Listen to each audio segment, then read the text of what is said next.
नमस्कार दोस्तों। Bihar economic survey 2022-23 को ध्यान में रखते हुए जितना भी बीपीएससी के लिए इम्पोर्टेंट एमसीक्यू है सबको बारी बारी से आप लोगों को कंप्लीट कराई जा रही है। इसमें पार्ट 3 तक ऑलरेडी हम लोगों ने लगभग 70 प्रश्नों को कंप्लीट किया हुआ था। आज हम लोग बात करेंगे पार्ट 4 से, अर्थात 71 नंबर प्रश्न से। पहला प्रश्न है, मांजूर कुंड जलप्रपात बिहार के किस जिले में स्थित है? यह स्थित है सासाराम में और वर्तमान में यह फेमस इसीलिए है कि पर्यटन आकर्षण का एक महत्वपूर्ण केंद्र के रूप में उभर रहा है मांजूर कुंड जलप्रपात। भीम बांध पारिस्थितिक पर्यटन केंद्र जलप्रपात बिहार के किस जिले में अवस्थित है? भीम बांध पारिस्थितिक पर्यटन केंद्र, यहाँ पे एक इकोसिस्टम आपको देखने के लिए मिल जाएगा। कह रहा है कि बिहार के किस जिले में अवस्थित है। यह आपको मुंगेर में देखने के लिए मिल जाएगा और इसकी सबसे बड़ी जो खासियत है यहाँ की गरम कुंड, ध्यान रखिएगा, गरम कुंड, ठीक है। गरम जो जलधाराएं हैं पर्यटकों के लिए इम्पोर्टेंट यहाँ पे कारण बनता हुआ नजर आ रहा है।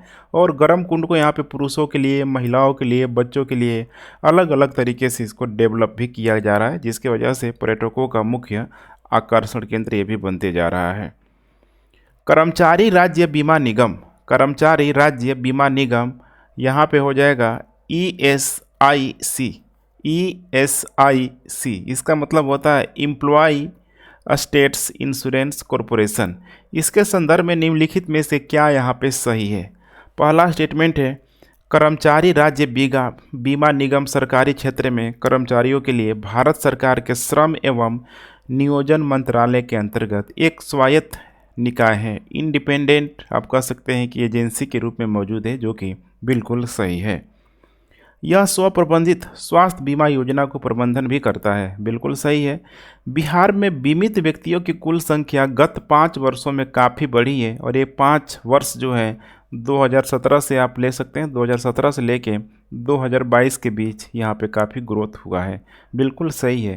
करेक्ट उत्तर हो जाएगा उपयुक्त में से एक से अधिक।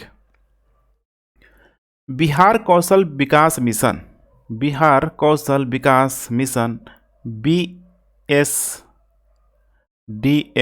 यहाँ पे इसका फुल फॉर्म पूछ लिया जाता है Bihar skill development mission, Bihar skill development mission.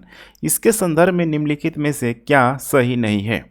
पहला स्टेटमेंट है, बिहार कौशल विकास मिशन राज्य में श्रमिकों की कुशलता के लिए एक वृद्धि के लिए नोडल अभिकरण है, बिल्कुल करेक्ट स्टेटमेंट है।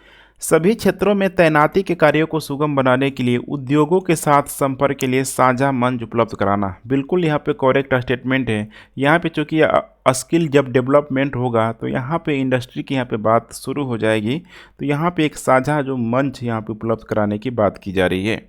इसके अलावा इसमें देखेंगे तो एक व्यापक जो इंफ्रास्ट्रक्चर जो होता है, ढांचा जो होता है, उसको यहाँ पे डेवलपमेंट करने की भी बात की जा रही है। तो इसका जो मुख्य उद्देश्य है बिहार में कौशल विकास के लिए आप कह सकते हैं कि एक इकोसिस्टम का निर्माण करना जिसमें बेहतरीन, ठीक है, ढांचा मौजूद हो। इसके अलावा इसका और भी मुख्य कार्य है, जैसे कि प्रक्रिया और मानकों का मानकीकरण करना, ये भी करेक्ट स्टेटमेंट हो जाएगा, अर्थात यहाँ पे करेक्ट उत्तर हो जाएगा D, उपयुक्त में से एक से अधिक। ग्रामीण स्वरोजगार प्रशिक्षण संस्थान, ग्रामीण स्वरोजगार प्रशिक्षण संस्थान, इसको बोला जाता है रूसेटी, RSETI अर्थात rural self employment training institute. इसमें कह रहा है कि निम्नलिखित में से क्या यहाँ पे सही है?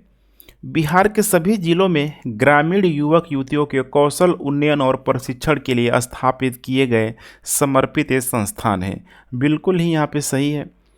इन संस्थानों में कृषि कार्यक्रम, उत्पाद कार्यक्रम, प्रक्रिया कार्यक्रम और सामान्य कार्यक्रम के लिए यहाँ पे उद्यमिता विकास कार्यक्रम अर्थात EDP इसको बोला जाता है, इंटरप्रेन्योरशिप डेवलपमेंट प्रोग्राम यहाँ पे शुरू किया गया है, ये भी बिल्कुल सही है। जीविका इन संस्थानों को सहयोग देने के लिए नोडल अधिकरण है जो ग्रामीण युवक युवतियों को 61 स्वीकृत कार्यों के लिए स्वरोजगार प्रशिक्षित देता है, बिल्कुल सही है। जीविका भी बड़ी तेज़ी से उभर रहा है और जीविका को यहाँ पे सपोर्ट किया जा रहा है, आप कह सकते हैं जो भी अग्रणी बैंकों के द्वारा इसको यहाँ पे सपोर्ट किया जा रहा है और जीविका के माध्यम से भी बहुत ही सस्ते आप कह सकते हैं कि, ठीक है, लोन भी बहुत कम रेट पे इंटरेस्ट है। मतलब बहुत कम, ठीक है, इंटरेस्ट रेट पे लोन पे यहाँ पे प्रोवाइड कराई जाती है। काफ़ी इंपॉर्टेंट है, यहाँ पे महिलाओं के लिए बहुत तेज़ी से जीविका ग्रामीण क्षेत्रों में अच्छे से कार्य कर रहा है। तो यहाँ पे इसका करेक्ट उत्तर हो जाएगा डी, उपयुक्त में से एक से अधिक। 6 लेन का गंगा पुल जो कि सबलपुर से लेके बिदुपुर के संदर्भ में, मैंने इसको जो जोड़ता है, इसके संदर्भ में निम्नलिखित में से क्या सही नहीं है।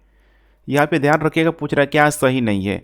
इस परियोजना का निर्माण विश्व बैंक के सहयोग से कराया जा रहा है। तो यहाँ पे इसका निर्माण विश्व बैंक के सहयोग से नहीं कराया जा रहा, बल्कि इसमें एशियाई विकास बैंक, एशियाई डेवलपमेंट बैंक, एडीबी, ध्यान रखिएगा, एडीबी के द्वारा कराया जा रहा है। पहला गलत है। इसकी लंबाई हो जाएगा 9.76 किलोमीटर, जो कि बिल्कुल करेक्ट है। ध्यान रखिएगा 9.76 किलोमीटर। इसको बनाया गया है NH30 पे, NH30 पे इसको बनाया गया है। और इतनी लंबाई में देखेंगे ना तो किनारे किनारे 6 लेन इसीलिए हो जाता है कि किनारे किनारे भी देखेंगे यहाँ पे, ठीक है। तो लगभग 10 किलोमीटर, ध्यान रखिएगा 10 किलोमीटर यहाँ पे संपर्क पथ, सेतु और सड़क का निर्माण भी इसी में यहाँ पे शामिल है। किनारे भी यहाँ पे बनाया गया है। राघोपुर दियारा के निवासियों को इससे सालों भर सड़क संपर्क यहाँ पे उपलब्ध होगा, जो कि बिल्कुल यहाँ पे करेक्ट है। दियारा के क्षेत्र में खासकर, ठीक है, जहाँ पे जो जल जमाव की स्थिति बनी रहती है बरसात के दिनों में, तो इससे ये बहुत काम देगा। तो यहाँ पे देख पा रहे हैं बी और सी सही है। पूछ रहा है कौन सही नहीं है, करेक्ट उत्तर हो जाएगा ए।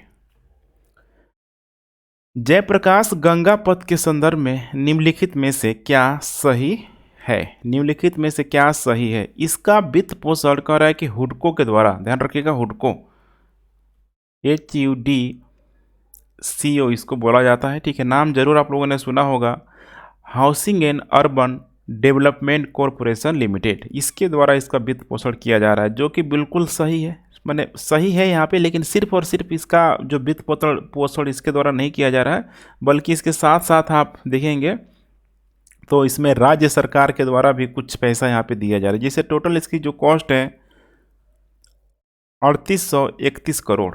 3831 करोड़ में आप देखेंगे तो लगभग इसमें 2441 करोड़ के आसपास हुडको के द्वारा दिया जा रहा है, और राज्य सरकार के द्वारा, स्टेट गवर्नमेंट के द्वारा इसमें 1390 करोड़ का कंट्रीब्यूशन दिया जा रहा है। तो इसका कह रहा है कि पूर्ण वित्त पोषण, यहाँ पे गलत हो जाएगा, ध्यान रखिएगा। इससे अशोक राजपथ का यातायात घनत्व घटा है। तो बिल्कुल गंगा के किनारे आप देखेंगे, ठीक है, जो कि PMCH हो गया या फिर पटना विश्वविद्यालय हो जाएगा, साइंस कॉलेज, NIT पटना, तो जस्ट उसी के पैरेलल यहाँ पे आपको जाते हुए दिखाई देगा, और इसी के पैरेलल आपको अशोक राजपथ भी देखने के लिए मिल जाएगी। तो अशोक राजपथ का यातायात घनत्व घटा है, ठीक है, बिल्कुल सही है। बहुत भीड़ भाड़ वाला ये इलाका था, ठीक है। जयप्रकाश गंगा पथ 6 लेन का पथ है, ध्यान रखिएगा 6 लेन का पथ है। यह 6 लेन का पथ नहीं है, बल्कि ये 4 लेन का यहाँ पे पथ है, ध्यान रखिएगा 4 लेन का पथ है। तो यहाँ पे पूछ रहा है, ठीक है, उपयुक्त में से एक से अधिक, उपयुक्त में से कोई नहीं। कह रहा है कि क्या यहाँ पे सही है, तो करेक्ट उत्तर हो जाएगा बी, ध्यान रखिएगा बी। मुख्यमंत्री सेतु निर्माण योजना के संदर्भ में निम्नलिखित में से क्या सही नहीं है। क्या सही नहीं है, चलिए देखते हैं इसमें। राज्य सरकार ने इस कार्यक्रम का क्रियान्वयन ग्रामीण क्षेत्र में 12 मासी सड़क संपर्क निर्माण के लिए किया हुआ है, बिल्कुल सही है। यहाँ पे इस कार्यक्रम का उद्देश्य नदियों और नालों के ऊपर तथा जीर्ण शीर्ण पुलों की जगह नए पुलों का निर्माण करना है, ये भी बिल्कुल सही है। इस कार्यक्रम के तहत 25 लाख रुपए तक व्यय वाले पुलों का निर्माण बिहार राज्य पुल निर्माण निगम द्वारा यहाँ पे कराया जाएगा। तो यहाँ पे यह स्टेटमेंट गलत हो जाएगा, चूँकि 25 लाख रुपए तक का जो भी यहाँ पे पुल का निर्माण होगा, उसका जो, ठीक है, कंट्रीब्यूशन होगा इसमें देखेंगे तो जो जिला प्रशासन, ध्यान रखिएगा, जिला प्रशासन के द्वारा यहाँ पे किया जाएगा। और 25 लाख से 10 करोड़ के बीच जो यहाँ पे लागत वाली जो भी पुल का जो निर्माण होगा, उसका निर्माण यहाँ पे कराया जाएगा बिहार राज्य पुल निर्माण निगम के द्वारा। तो सी स्टेटमेंट यहाँ पे गलत हो जाएगा, करेक्ट उत्तर हो जाएगा यहाँ पे सी, ध्यान रखिएगा सी।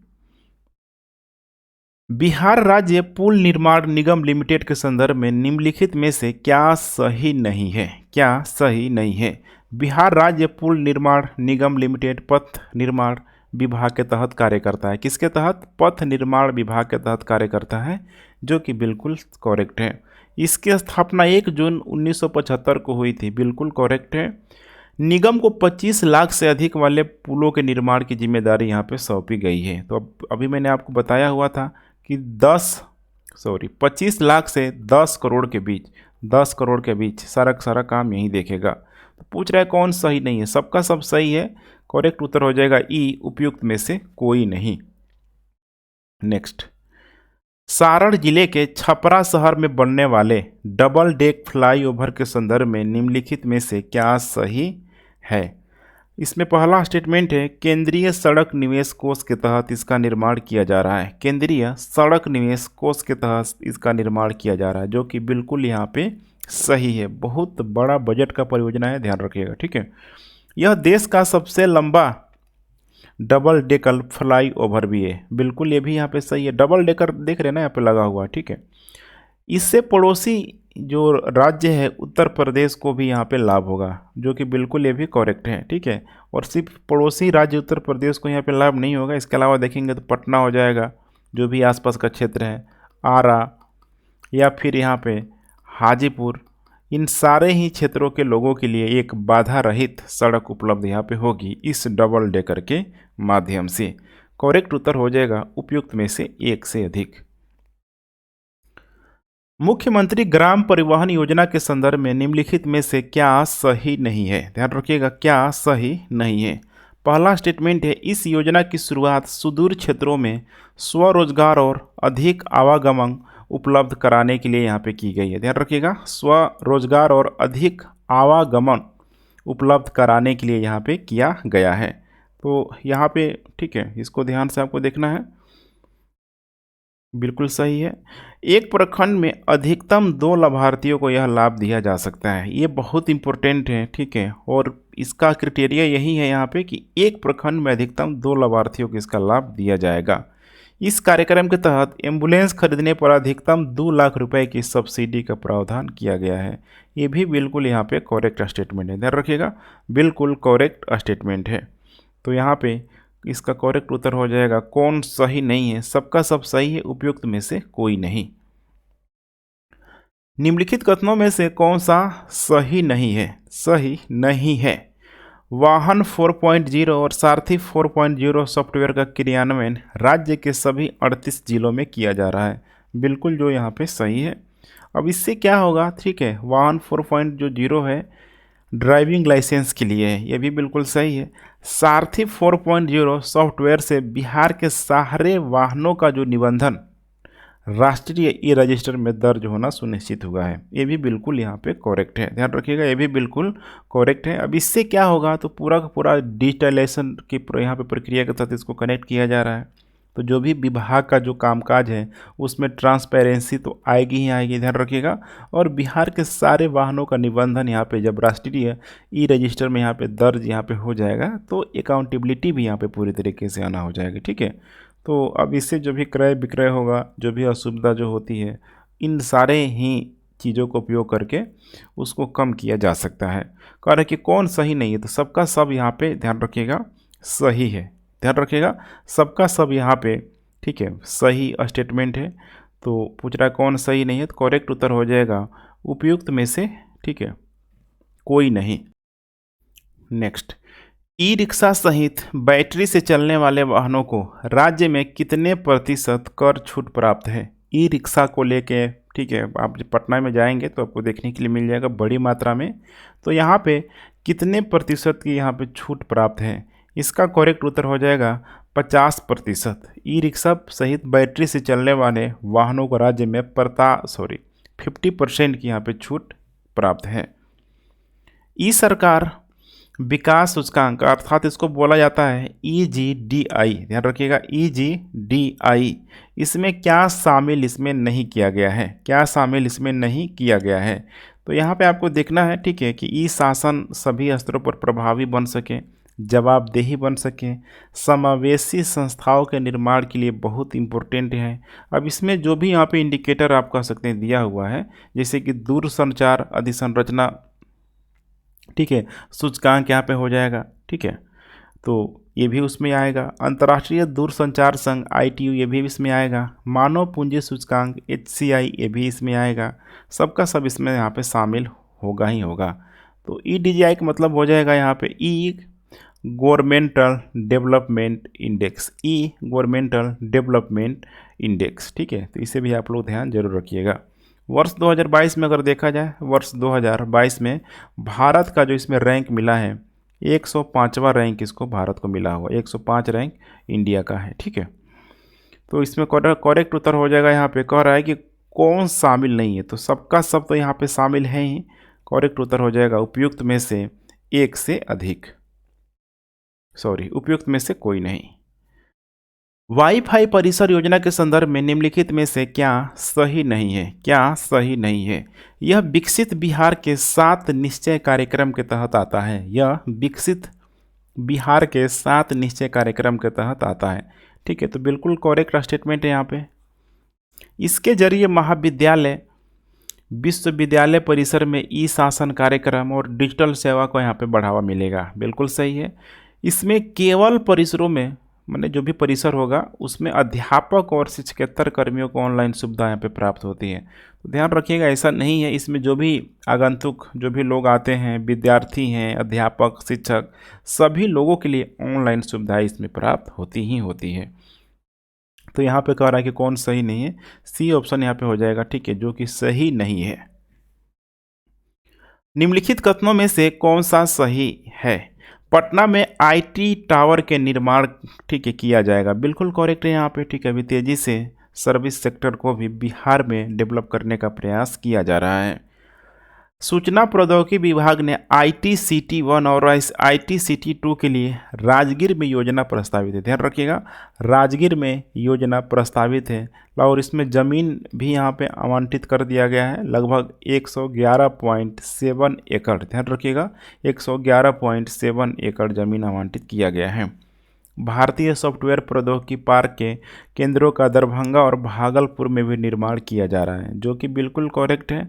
आने वाले दिनों में जल्द ही कार्य करना भी शुरू कर देगा। तो इसमें करेक्ट उत्तर हो जाएगा डी। तीनों का तीनों करेक्ट स्टेटमेंट है। रो, इसका मतलब right of way. Right of वे एक ऐप के संदर्भ में निम्नलिखित में से क्या सही है? पहला स्टेटमेंट है, नगर विकास एवं आवास विभाग ने वेब आधारित ऐप का विकास किया है। बिल्कुल सही है। इस पहल से लाइसेंस प्राप्त दूरसंचार सेवा प्रदाताओं और अधिसंरचना प्रदाताओं को तय समय सीमा में अनुमति पाने में यहाँ पे मदद मिलेगी। ये भी बिल्कुल करेक्ट है। इससे राज्य के सुदूर और पहाड़ी क्षेत्रों में दूरसंचार नेटवर्क के विकास को भी प्रोत्साहन मिलेगा। तीनों का तीनों ऑप्शन यहाँ पे करेक्ट है। यहाँ पे हो जाएगा उपयुक्त में से एक से अधिक। आपात अनुक्रिया सहायता प्रणाली, आपात अनुक्रिया सहायता प्रणाली, इसको बोला जाता है ERSS के संदर्भ में निम्नलिखित में से क्या सही है? यह जुलाई 2022 से शुरू हुआ कंप्यूटर एडेड डिस्पैच कोड है, जो कि बिल्कुल करेक्ट है। देखिए इसमें होता क्या है, कंप्यूटर एडेड डिस्पैच कोड में यहाँ पे कोई भी, समझ रहे हैं ना, कोई भी यात्री है अगर अपने आप को विषम परिस्थितियों में पाता है, अगर वो डायरेक्ट अगर हेल्पलाइन में यहाँ पे देख पा रहे हैं ना 112 में कॉल करता है, तो आसानी से उसके कॉल को रिकॉर्ड किया जा सकता है, लाइव उसके लोकेशन को ट्रैक किया जा सकता है। तो ऐसी सारी facility computer aided dispatch code में दिया जाता है। आपात अनुक्रिया सहायता बल एकत आपात नंबर, आपातकाल इमरजेंसी नंबर 112 और क्षेत्रगत संस्थानों को कंप्यूटर एडेड डिस्पैच को संकट की जगह पर यह उपलब्ध कराता है। बिल्कुल करेक्ट है। स्वचालित वाहन अवस्थिति प्रणाली की सुविधा से युक्त कैड आपात अनुक्रिया को संकट में पड़े व्यक्ति, खासकर महिलाओं और बच्चों के पास भेजने में सक्षम है। तो जैसे मैंने बताया था, लाइव लोकेशन का पता लग जाएगा, कॉल रिकॉर्डिंग हो जाएगा, तो आसानी से वहाँ पे, ठीक है, सहायता भेज दी जाएगी। तो इसका करेक्ट उत्तर हो जाएगा डी, उपयुक्त में से एक से अधिक। राष्ट्रीय ई विधान एप्लीकेशन, इसको नेवा भी बोला जाता है, इसके संदर्भ में निम्नलिखित में से क्या सही है? नेवा एक डिजिटल अधिसंरचना है। ध्यान रखिएगा, नेवा एक डिजिटल अधिसंरचना है। बिल्कुल करेक्ट है। इसका लक्ष्य एक राष्ट्र एक एप्लीकेशन के तहत देश के सभी विधान मंडलों का डिजिटलीकरण करना है। ध्यान रखिएगा, सभी विधान मंडलों का डिजिटलीकरण करना है। बिल्कुल यहाँ पे करेक्ट है। इससे ज्ञानमूलक समाज का भी सशक्तिकरण होगा, ये भी बिल्कुल करेक्ट है। तो करेक्ट उत्तर हो जाएगा उपयुक्त में से एक से अधिक। बिहार स्पैरो के संदर्भ में निम्नलिखित में से क्या सही है? ध्यान रखिएगा, बिहार स्पैरो के संदर्भ में निम्नलिखित में से क्या सही है? यह स्मार्ट प्रदर्शन मूल्यांकन प्रतिवेदन अभिलेखन ऑनलाइन विंडो है। कैसा? ऑनलाइन विंडो है, जो कि बिल्कुल करेक्ट है। यह इलेक्ट्रॉनिक वार्षिक मूल्यांकन रिपोर्ट ई-अपार भी इसे बोला जाता है, इसका व्यापक प्रदर्शन मूल्यांकन डोसियर पर आधारित ऑनलाइन प्रणाली है। बिल्कुल सही है। अब इसके तहत क्या किया जाएगा? तो हर राज्य के लिए, कर्मचारी के लिए यहाँ पे किया जाएगा, ठीक है, जिसका संधारण राज्य के हर कर्मचारी के लिए यहाँ पे किया जाता है। और इसका जो लक्ष्य देखेंगे आप लोग, ठीक है, तो जो भी यहाँ पे कर्मचारियों का जो कह सकते हैं कि परफॉर्मेंस जो है, उसका जो मूल्यांकन रिपोर्ट यहाँ पे आसानी से तैयार कर लिया जाएगा, ठीक है, और उसको कहीं भी यहाँ पे भेजा जा सकता है। तो इसी का जो कार्यान्वयन है बिहार स्पैरो, ध्यान रखिएगा, बिहार स्पैरो के संदर्भ में किया जा रहा है। करेक्ट उत्तर हो जाएगा यहाँ पे उपयुक्त में से एक से अधिक। ई ग्राम स्वराज के संदर्भ में निम्नलिखित में से क्या सही है? क्या सही है? ई ग्राम स्वराज का आरंभ 2020-21 में पूरे देश में पंचायती राज संस्थानों के मुद्रीकरण के उद्देश्य से हुआ था। मुद्रीकरण के उद्देश्य से हुआ था, जो कि बिल्कुल यहाँ पे ध्यान रखिएगा करेक्ट स्टेटमेंट है। यह विकेंद्रीकृत योजना निर्माण, प्रगति की रिपोर्टिंग और काम आधारित लेखाकरण के पारदर्शिता लाने के लिए उपयोग में आसान वेब आधारित एप्लीकेशन है। ये भी बिल्कुल करेक्ट है। मुख्य विशेषताओं ने चुनाव का ब्यौरा, निर्वाचित सदस्य आदि सहित पंचायत की विवरणी का यहाँ पे संधारण भी करना है। ये भी बिल्कुल सही है। तो ई शासन की परियोजना का बहुत सारा यही सब विशेषता है, चुनाव का ब्यौरा, निर्वाचित सदस्य, ठीक है। इसके अलावा जो भी योजना निर्माण और कार्य योजना में सहयोग हो जाएगा, सभी चल अचल संपत्तियों की सूची का संधारण हो गया। तो ऐसे सबको यहाँ पे ई ग्राम स्वराज के तहत, ठीक है, किया जा रहा है। तो इसमें भी सारा का सारा ऑप्शन करेक्ट है, उपयुक्त में से एक से अधिक। गृह दर्शन पोर्टल के संदर्भ में निम्नलिखित में से क्या सही है? गृह दर्शन पोर्टल के संदर्भ में निम्नलिखित में से कह रहा है कि क्या सही है? गृह विभाग ने गृह दर्शन नामक पोर्टल तैयार कराया है। गृह दर्शन नामक पोर्टल तैयार कराया है, जो कि बिल्कुल यहाँ पे करेक्ट स्टेटमेंट है, ठीक है। लगभग ये 2022 से चालू है, 2022 से चालू है। यह जीआईएस मैपिंग के जरिए कार्य करता है। जीआईएस का मतलब होता है जियोग्राफिक मैपिंग सिस्टम, इसके जरिए कार्य करता है। बिल्कुल सही है। इस पोर्टल के जरिए पुलिस थाना, न्यायालय और अग्निशमन कार्यालय जैसे महत्वपूर्ण स्थानों को आसानी से खोजा जा सकता है। ये भी बिल्कुल करेक्ट स्टेटमेंट है, ठीक है। और इतना ही नहीं, इस पोर्टल के माध्यम से जो भी सरकारी भवन हो गया या फिर धार्मिक भवन हो गया, ठीक है, स्कूल कॉलेज, जो भी जो जन सुविधा होता है, इसको आसानी से, ठीक है, वहाँ तक पहुँचाया जा सकता है। तो इसमें भी करेक्ट उत्तर हो जाएगा उपयुक्त में से एक से अधिक। तो ई ऑफिस पोर्टल के संदर्भ में निम्नलिखित में से क्या सही है? ई ऑफिस पोर्टल के संदर्भ में सभी सरकारी कार्यालय में सरल, अनुक्रियाशील, प्रभावी और पारदर्शी कामकाज सुनिश्चित करने का प्रयास किया गया है। ध्यान रखिएगा, सभी सरकारी, ठीक है, कार्यालय में। तो ये भी बिल्कुल करेक्ट है। इस पोर्टल से सरकार के अंदर और सरकार के बीच सुगमता से लेन देन को यहाँ पे क्षमता मिलती है। ये भी बिल्कुल सही है। हर एक स्टेटमेंट देखिए यहाँ पे क्वेश्चन बन सकता है, ठीक है, तो इसीलिए सब स्टेटमेंट को आप लोग ध्यान से देखते चले। यह सरकारी कार्यालय में कागज विहीन वातावरण का निर्माण भी करता है। अब ई पोर्टल आ गया यहाँ पे डिजिटलाइज की दुनिया में, तो यहाँ पे कागज विहीन एक इकोसिस्टम का डेवलपमेंट होगा ही होगा। अर्थात करेक्ट उत्तर हो जाएगा उपयुक्त में से एक से अधिक। उपयुक्त में से एक से अधिक। तो ठीक है फ्रेंड्स, पार्ट 4 भी हम लोगों ने कंप्लीट कर लिया। इसी तरीके से और भी सीरीज इकोनॉमी सर्वे के अंतर्गत लगेगा कि प्रश्न बनने वाला है, उन सारे ही प्रश्नों को आपको, ठीक है, इसी तरीके के पार्ट वाइज में आपको बना के प्रोवाइड कराती है, ठीक है, जाएगी। तो ठीक है फ्रेंड्स, थैंक्स फॉर वाचिंग। जय हिंद।